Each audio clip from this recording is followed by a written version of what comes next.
Auzubillahiminash-shaytanir-rajeem. Bismillahir-rahmanir-rahim. Assalamu alaikum student. I hope all of you are fine and this is your computer class. I am your teacher Swashvik. We discuss about chapter number 6 Boolean algebra.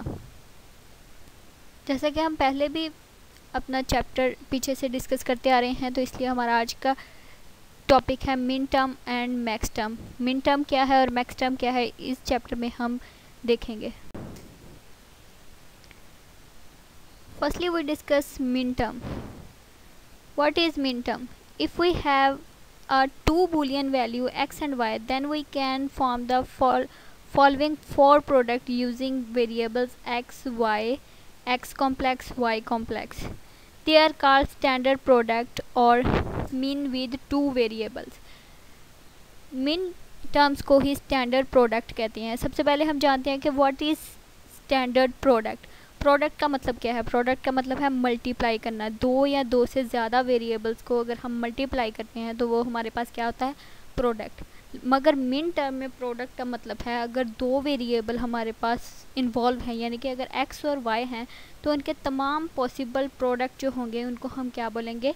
Standard product, यानी कि min term के standard product. इस min term में values जो हैं उन वो सिर्फ दो तरह की हो सकती है, या तो एक या फिर ज़ीरो. हमारे पास कौन कौन सी वैल्यू आएंगी? 1 एंड 0. अगर तो हमारे पास वेरिएबल x और इन्वॉल्व हैं, तब हम एक इसका टेबल बनाएंगे जो कि आपको अपनी स्क्रीन पे शो हो रहा नज़र आ रहा होगा. इस टेबल में इसके प्रोडक्ट निकालेंगे. अगर x और वैल्यू y और z, यानी कि तीन वैल्यू हमने लिए वेरिएबल लिए हुए हैं, इन्वॉल्व हैं, तब इसकी पावर भी हमारे पास क्या होगी? 2. पावर होगी हमारे पास इसकी 3. तो वेरिएबल हमारे पास 2⁻³ और हमारे पास प्रोडक्ट इसका क्या आएगा? 8. क्या आएगा हमारे पास इसका प्रोडक्ट? 8. अगर x और y की वैल्यू हमारे पास 1 है तो इसका कम्प्लीमेंट हमारे पास होगा 0. अगर तो हमारे पास वेरिएबल की वैल्यू 1 है तो कम्प्लीमेंट क्या आएगा? 0. सबसे पहले m0, m1, m2, m3, m4, m7 तक हम इसको इसी तरह लिखेंगे. x, y, z तीन हमने वेरिएबल्स ले लिए हैं. सबसे पहले 4 दफ़ा 0 और फिर 4 दफ़ा हम 1 टाइप करेंगे. फिर उसके बाद 2 दफ़ा 0 और 2 दफ़ा 1, 2 दफ़ा 0, 2 दफ़ा 1, फिर 1 दफ़ा 0, 1 दफ़ा 1, 0 1 0 1 0 1, इसी तरह हम लिखते जाएंगे.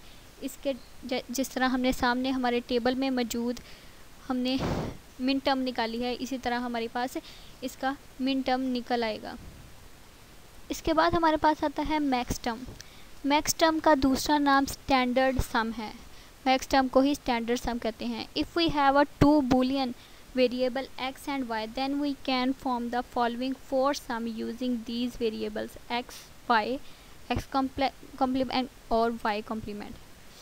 These are also called sum complex or standard sum or max term with two variable. It is easy to see that we will have 2n max term with n boolean. अगर हमारे पास 2 वेरिएबल इन्वॉल्व है तो हम n उसकी जितनी power होगी उसके मुताबिक इसके वेरिएबल्स को निकालेंगे.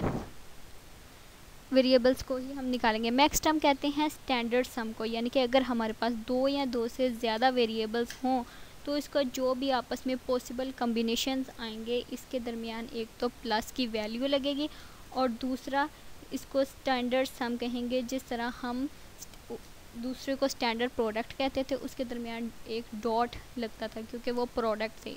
इनके दरमियान प्लस की वैल्यू लगेगी क्योंकि ये स्टैंडर्ड सम है. Here we see the table of max term.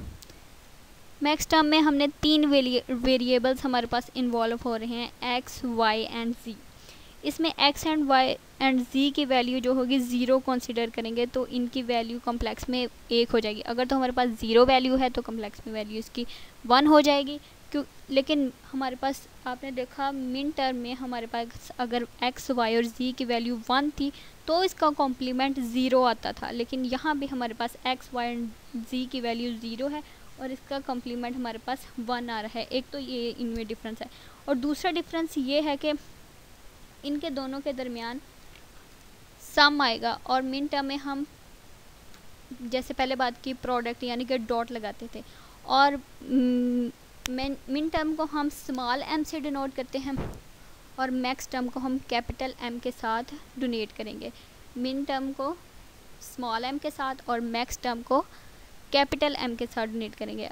अगर हम इन्हें वेरिएबल्स को यानी कि एक्स एंड वाई एंड जी, हमारे पास 3 वेरिएबल हैं, तो हम इसको निकालने के लिए 2 रेज़ टू पावर 3 की वैल्यू के साथ, यानी कि हमारे पास यहाँ इसकी वैल्यू क्या आएगी 8, यानी कि 8 मैक्स टर्म हमारे पास इसके निकलेंगे इस फार्मूले के मुताबिक।